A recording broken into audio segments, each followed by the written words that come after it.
Hello everyone, मैं सुमन केसरी। तो friends, आज मैं शेयर करूंगी आपके साथ एक बहुत ही खूबसूरत फ्लावरिंग प्लांट की कटिंग कि हम इसकी कटिंग को कैसे ग्रो कर सकते हैं। तो ये मेरा प्लांट जो है ये है विंका का प्लांट। तो आज मैं जो हूँ आपको विंका प्लांट यानी कि सदाबहार प्लांट की ही कटिंग ग्रो करनी बताऊँगी, किस तरीके से हम इसको कटिंग से अपने गार्डन में ग्रो कर सकते हैं। विंका का जो प्लांट होता है बहुत ही आसानी से ग्रो होने वाला प्लांट होता है। इसमें हमें ज़्यादा कोई इसकी देख रेख भी नहीं करनी पड़ती, तब भी ये हमारे गार्डन में बहुत अच्छे से बना रहता है।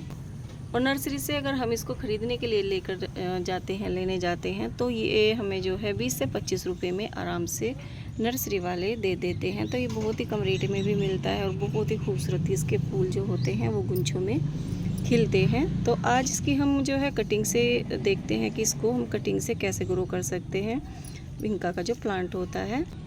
तो फ्रेंड्स, विंका प्लांट की जो कटिंग है मैंने कुछ ग्रो भी की हुई है। 3 से 4 दिन इनको हो चुके हैं ग्रो की हुई को, और देख सकते हो कितने अच्छे से ये ग्रो कर रही है और कितनी अच्छी ये चल रही हैं।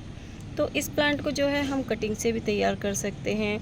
और इसके जो बीज होते हैं, जब प्लांट हमारा बन जाता है तो बीज भी काफ़ी अच्छे इसके जर्मिनेट हो जाते हैं। एक पौधे से ही हमारे गार्डन में काफ़ी प्लांट इसके बन जाते हैं। पर जब हम इसके बीज की वेट करते हैं कि सदाबहार प्लांट के बीज जो हैं वो ग्रो हो जाते हैं, वो थोड़ा टाइम लेते हैं। और हम अगर इसको कटिंग से ग्रो कर देते हैं तो कटिंग से ये बहुत ही जल्दी ग्रो हो जाते हैं हमारे गार्डन में। तो इसलिए जो है हमें इसको कटिंग से भी ग्रो कर लेना चाहिए। बाई चांस हम किसी नर्सरी से इसके जो कलर लेने के लिए जाते हैं तो वो हमें नहीं मिल पाते, और ऐसे ही हमें कहीं को प्लांट इसका मिल जाता है तो हम वहाँ से कटिंग लेकर अपने गार्डन में ग्रो भी कर सकते हैं। तो चलिए देखते हैं कि किस तरीके से हम इसको कटिंग से तैयार करें। तो फ्रेंड्स, सबसे पहले मैं जो हूँ ये ले लूँगी इन पौधों से कुछ कटिंग, 1 से 2-3 कटिंग हम ले लेंगे। कटिंग जो है हार्ड होनी चाहिए, जैसे कि यहाँ पर है, ऐसे नहीं ज़्यादा सॉफ्ट कटिंग आप ले लें। तो जैसे कि यहाँ पर एक कटिंग में ये वाली ले लूँगी, ये भी बहुत अच्छे से ग्रो हो जाएगी। 3 से 4 इंच की कटिंग आप ले सकते हो, जैसे कि ये यहाँ पर है। तो इतनी कटिंग काफ़ी होती है, बहुत अच्छे से ग्रो हो जाएगी। और एक कटिंग हम ये यहाँ से ले लेंगे, और एक कटिंग ले लेंगे हम यहाँ पर दूसरे प्लांट की। तो फ्रेंड्स, मैंने यहाँ पर 3 कटिंग इस प्लांट की ले ली है। विंका प्लांट जो हमारा होता है ये मेरे हाइब्रिड प्लांट है फ्रेंड्स।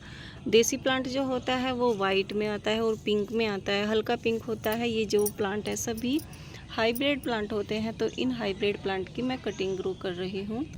तो फ्रेंड्स, हमारी जितनी भी कटिंग्स हैं तो हम इनकी जो लीव्स हैं इनको सभी को बारी बारी से नीचे से हटा देंगे इस तरीके से। बस कुछ ही लीव्स मैं ऊपर की साइड रखूँगी, क्योंकि लीव्स रखनी भी हमें बहुत ज़रूरी होती है। इससे कटिंग को हमारी जो है एनर्जी मिलती है।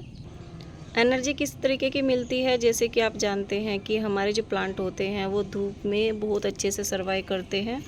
और जैसे ही धूप हमारे पौधों पर पड़ती है वो बहुत अच्छे से चलने लगते हैं। जो धूप में चलने वाले प्लांट होते हैं ये इसलिए अच्छे से ग्रोथ करते हैं क्योंकि धूप से ही हमारे प्लांट अपना खाना लेते हैं, उनसे ही इनको एनर्जी मिलती है, सूरज की किरणों से। और सूरज की किरणें ये डंडी से नहीं लेते हैं, ये लीव से लेते हैं। तो जब भी हम किसी प्लांट की कटिंग लगाएं तो 1-2 लीव्स जो होती हैं हमें इनके ऊपर छोड़ देनी चाहिए, सारी लीव्स हमें नहीं हटानी चाहिए। इस तरीके से हमारे पौधों की जो कटिंग होती है वो बहुत अच्छे से ग्रो करती है। तो ये मैंने यहाँ पर कटिंग ले ली है।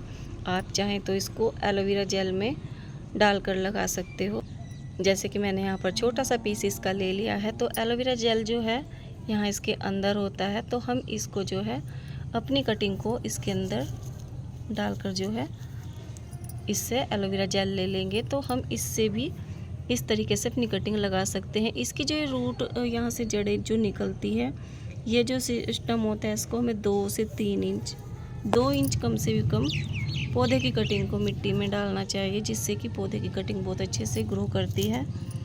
तो मैं ये भी इसी तरीके से लगा दूंगी।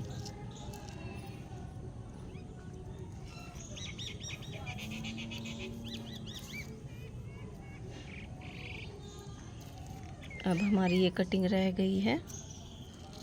तो विंका प्लांट की कटिंग जो होती है बहुत अच्छे से ग्रो हो जाती है हमारे गार्डन में। कोई भी ज़्यादा हमें टेंशन वाली बात नहीं रहती इनमें।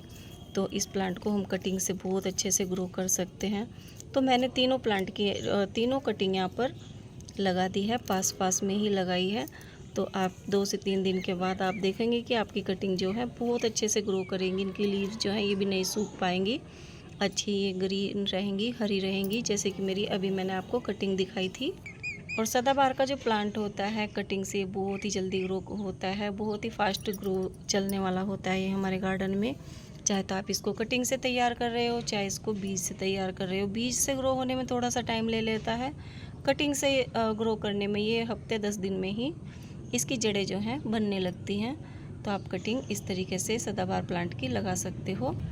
कटिंग ग्रो करने के बाद आप इस बात का बहुत अच्छे से ध्यान रखें कि विंका का जो प्लांट होता है उसको एक्स्ट्रा वाटरिंग बिल्कुल भी पसंद नहीं होती।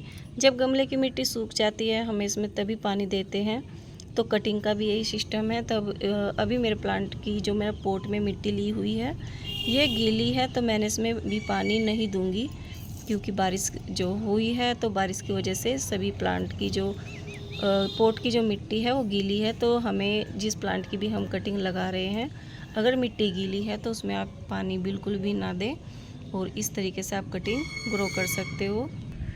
कटिंग लगाने के बाद जैसे कि यहाँ पर चारों ओर मेरे प्लांट रखे हुए हैं, तो इनके बीच में आप इनको रख सकते हो। इनको धूप भी मिलेगी, छाँव भी मिलेगी, और उसमें बहुत अच्छे से चलेंगी सभी कटिंग जो मैंने इसमें लगाई हैं। एक कटिंग भी फैल इसकी नहीं होगी। तो बहुत ही आसान होता है विंका प्लांट की कटिंग को ग्रो करना। तो इस तरीके से अगर आप कटिंग ग्रो करना चाहते हो, कोई कलर अपना आप ऐड करना चाहते हो विंका का अपने गार्डन में, तो इस तरीके से आप कटिंग ग्रो करके कर सकते हो। बहुत ही अच्छा फूल देने वाला प्लांट होता है, सालों साल चलता रहता है हमारे गार्डन में। तो फ्रेंड्स ये थी मेरी छोटी सी जानकारी। अगर मेरी जानकारी आपको अच्छी लगी हो तो कमेंट कर ज़रूर बताना, लाइक और सब्सक्राइब ज़रूर करना। Okay guys, bye.